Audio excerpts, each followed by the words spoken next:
So I want to talk about how to not allow the entire holiday season to be holiday mode when I'm talking about health.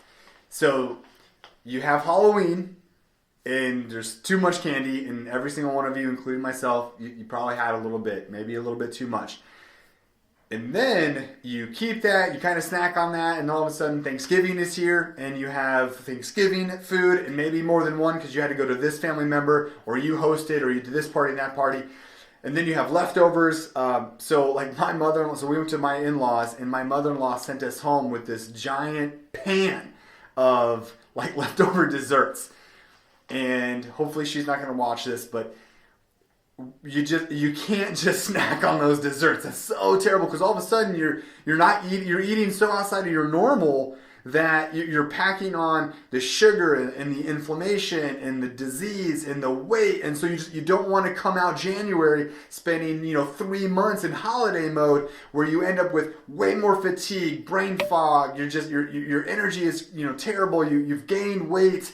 You have more inflammation, so you have more headaches or more back issues, or just again, like, what we don't want is to allow all these holidays to blend together and then end up every single year spending 25% of the whole year in holiday or vacation mode. So this is kind of some of the stuff that I do. Number one is if I have any leftovers, especially dessert stuff, just get rid of it. Do not tempt yourself. It's too easy to eat if it is in your fridge, so don't let it be in there. So throw it away. Okay. Number two is I always try to do some sort of challenge in between Thanksgiving and Christmas. So whether that's like a cleanse, like we did the 24 day max purification cleanse, or I do a round of the detox, or I do some sort of like, I'm going to do, 2 weeks of the advanced plan, so nutrition challenge. I do something where it's like, hey, from here to here, I'm going to go hardcore and I'm not going to allow myself really any slip ups. It's also a great way, like if you have holiday parties, it's easy to use that as an excuse not to go crazy. So here's kind of a couple other tips then. Number one is if you have a holiday party, I want you to eat before you go. Eat some healthy food, do your smoothies, do something so when you get there, you might have a little bit, but you're not, consuming too much and you're not really sabotaging yourself.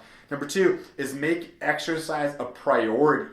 So plan your exercise in advance because you know that stuff's going to happen and things are going to get needed. You're going to do here and run these errands or go shopping or go do this.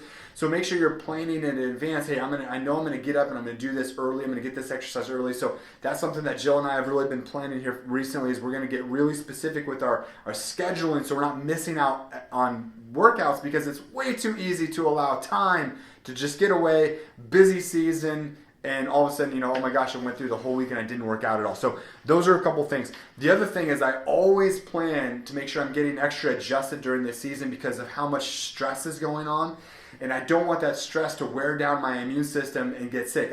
I hate being sick, especially with how much stuff is going on. I mean, I can't tell you how many times patients are having to reschedule because they're not feeling good or they're getting this bug or that bug. So just make sure you're not allowing all these holidays and all this sugar to just go from one all the way to the other because that's what's going to increase your inflammation. It's going to cause you to get sick way more, and it's going to affect your health in a really, really negative way. So don't let that happen. Do some sort of like 2 week or 3 week challenge just to make sure you're breaking up these holidays. So that way, come December or come January, you actually maybe even have some momentum to improve your health and not just allow your health to get worse during this amazing part of the year where we're supposed to be celebrating with friends and family. So there you go. That's some of the tips that I'm going to recommend that you try to do while you're in this holiday mode is do some sort of nutrition challenge, get serious about your supplementation, get some extra adjustments, make sure that you're improving your health.